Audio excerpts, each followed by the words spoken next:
Hello, Tin Man.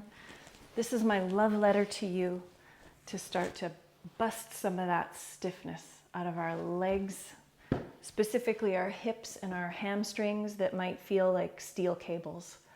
So you can sit on the floor, on a carpet, on a yoga mat, and if you have some sort of bolster, couch cushion, blanket, you name it, book even, have that handy. Maybe go grab it, hit the pause button and come back.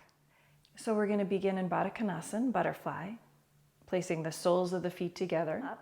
And then we're going to start to peel the soles of the feet open as we press the outer edges of the feet together. So the soles of the feet are going to be pointing up towards the sky, and then we can sort of just help that along by taking the big toe mound and pulling the skin upwards towards the ceiling as we gently press the outer edges of the feet, especially the heels, because we kind of forget about that sometimes at the same time.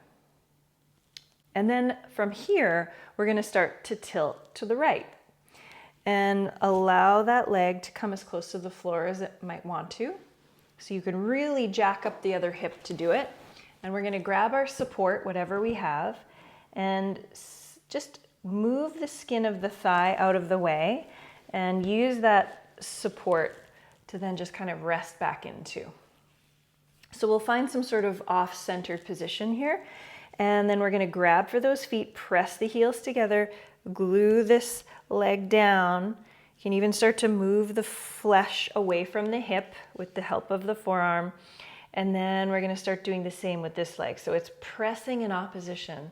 And I always like to think of from the groin out to the knee, I'm trying to lengthen that leg as I press the inner heels together.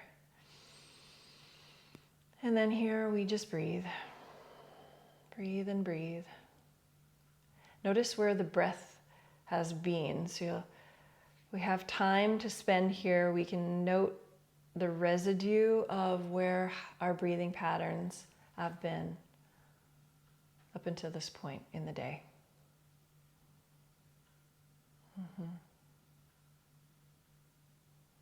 And start to find a little bit more space as we receive the support underneath whatever we have stacked under this lifted hip or thigh. You can use that information almost at a cellular level to then create a nest and melt into it a little bit more. So the body is getting this message that, oh, that leg is safe. It's not going to go too far. And then the fibers really start to change. And it's when we cultivate this quality of action, as we're sort of really coming into that intention of this movement, that, improvement just comes along for the ride. So we don't have to focus on progressive improvement. Rather, if we're focused on the quality of how we're doing this practice, the rest will come. And let's slowly start to release out of that. We're going to lift the support away.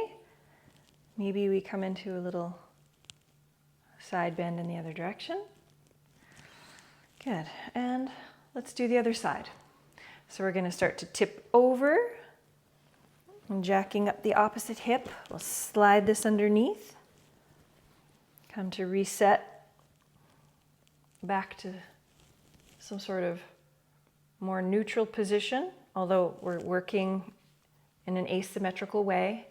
Start to move the skin of that grounded leg from groin out to the knee, and then we'll do the same as we gently lengthen that knee away.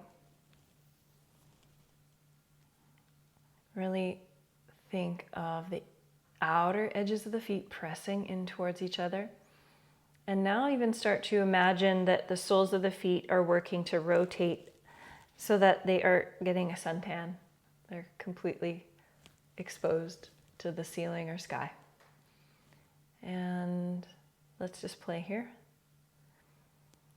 Tap into that tactile sensation of the support. What does that do for you? What does that tell the body? As opposed to not having it there and just kind of like pressing into space. So we're here, reaching for 5, 4, press inner heels, 3, soften the shoulders, 2, smile, 1, and then slowly coming back up. We can lift this hip, coming back to neutral.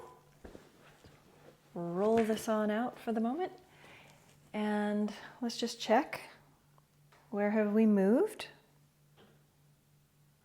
Okay. Good. From there, we're going to place the feet out in front. How'd that feel? And then we're going to take the right knee into the midline. We're going to walk the hands back so that our navel is pointing towards the left foot. And then we're going to really ground down through this back leg. Let's count to 5 together. 5, 4, 3, 2, 1. And then scoop the tail. You're going to tuck your tail and keep pressing. 5, 4, 3, 2, 1. And then softly release out of that. Coming back to home base, switching sides. Tenting the opposite leg, walking the hands over so the navel is pointing towards, this time, the right foot, and press into the left. 5, 4, 3, 2, 1. Good. And then tuck. Keep pressing. 5, 4, 3, 2, and 1. And then we'll come back to center. Good. Walk ourselves back. Scoop the buttock flesh back. Inhale. Exhale. Let's do a little forward bend and see where we're at. And you're going to take your left arm to the outer right foot. And come back. Other side. Come back. Now when you do that this time, think of grounding that left hip down, pressing the heels into the floor. And how does that change the movement, quality of the movement? Grounding the right hip, pressing the heels down as you come into your forward bend and back to center. Good. And circle the ankles. Well, there was your snack. You could repeat this again if you are craving a little bit more, or revisit it as a little daily challenge for yourself, just a little self-care.